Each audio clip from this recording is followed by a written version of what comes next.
In the last video, Alanna had a difficult first day of classes. Now let's see how she continues to adjust to the palace.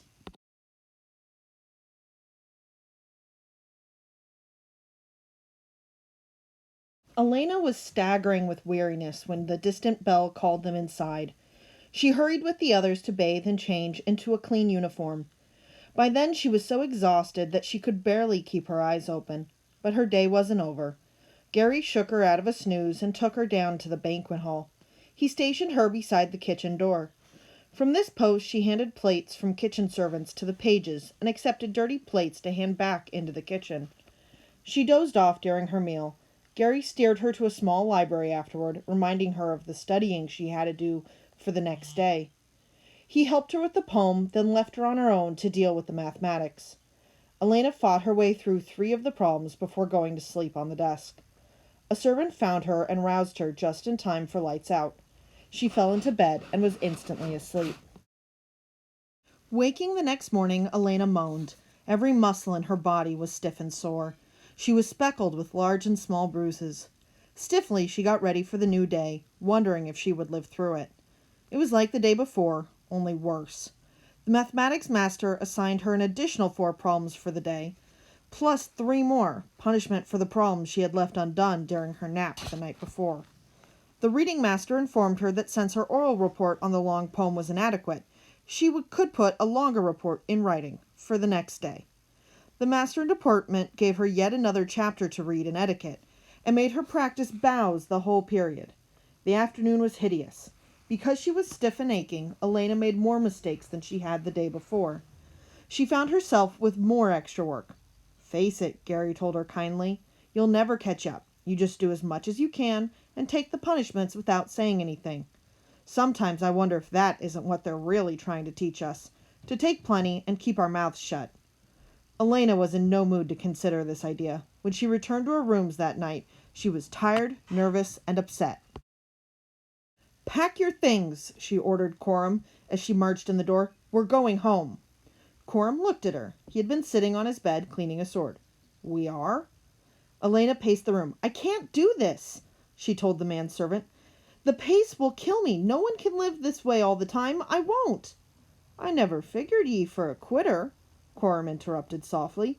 "I'm not quitting," Alanna snapped. I'm protesting. I'm protesting unfair treatment and being worked till I drop. I want to have time for myself. I want to learn to fight with the sword now, not when they decide. Ye want. 'Tis something different you're learning here. It's called discipline.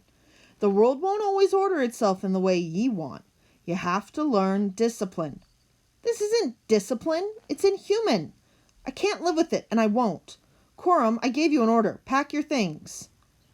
Coram carefully scrubbed a tiny bit of dirt off his gleaming sword. At last he put it down carefully on the bed. With a groan he knelt down and reached under the bed, dragging out his bags. "As ye say," he replied, "but I thought I'd raised ye with somethin' to ye. I didn't think I was bringing up another soft, noble lady." "I'm not a soft, noble lady," Alanna cried. "But I'm not crazy either. I'm going from sunrise to sunset, and after working without a stop and no end in sight.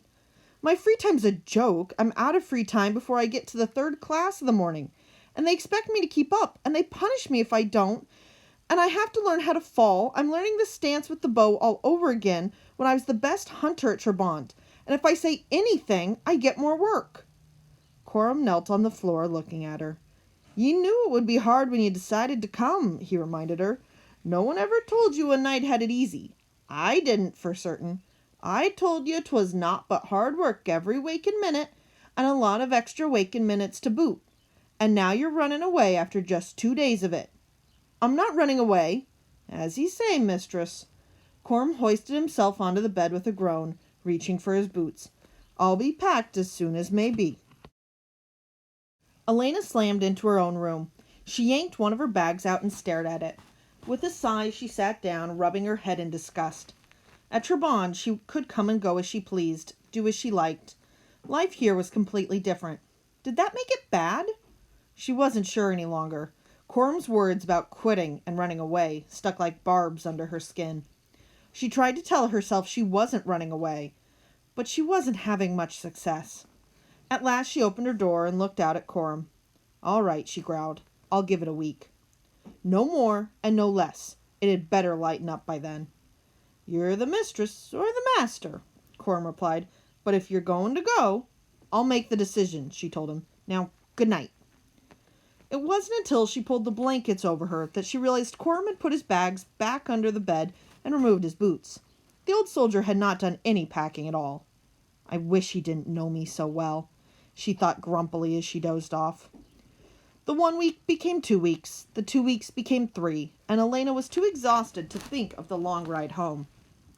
She never caught up with her work, and every day at least one master found something not done, and gave her still more to do. She learned to take Gary's advice, doing as much as she could each day and taking her punishments without complaint. Her first night of table service came and went. She was too tired to be afraid during the first test. She waited on Duke Gareth, listened to his lecture on table manners, and continued to serve at the banquets. At last she was assigned permanently to wait on Sir Miles, much to her delight. The knight always had something kind to say, even if, as Alex had said, he did drink too much. Sometimes she even helped him back to his rooms if he had drunk too well. Often he would give her a silver penny or a sweet, and his classes were the bright point in her morning. Miles had a knack for making history seem real. She and Gary quickly became friends. Gary always had something funny to say about the master of deportment, and he was never too busy to give her a hand if she could bring herself to ask for help. She also discovered she could make her large friend laugh simply by saying whatever came to her mind. She liked making someone as intelligent as Gary laugh. Between Gary, Miles, and the other people in the palace, life got better. Alanna came to forget that she had once ordered Coram to pack and take her home. 3 months and her 11th birthday passed before Alanna realized it. The first break in her new routine came one night when Timon came hunting for her. "He wants to see you." Timon never had to say who he was. "You're to go to his study." Alanna straightened her tunic and tried to smooth her hair before rapping on Duke Gareth's door. Why would the Duke want to see her? What had she done wrong? He called for her to come in, looking up from his papers as she closed the door behind her. "Alan, come in. I'm writing your father, reporting on your progress. Do you have any messages for me to send to him?" She wasn't in trouble. Alanna smothered a sigh of relief. Then she thought of something worse. What if her father came out of his studious fog and actually read Duke Gareth's letter? "I'll think of that when it happens," she told herself. Would things ever get easy? "Please say I send my regards, sir," she told the Duke. The man put his quill down. "My report is satisfactory. You learn well and quickly. We are glad to have you among us." Alanna turned pink with delight. She had never received such a high compliment. "Thank you, your grace. You may go to the city tomorrow morning as a reward. In future, you may also go there with the other pages on market day. Since you're new to chorus, you may have one of the older boys accompany you. Not Alex. He has to take an extra hour of ethics tomorrow."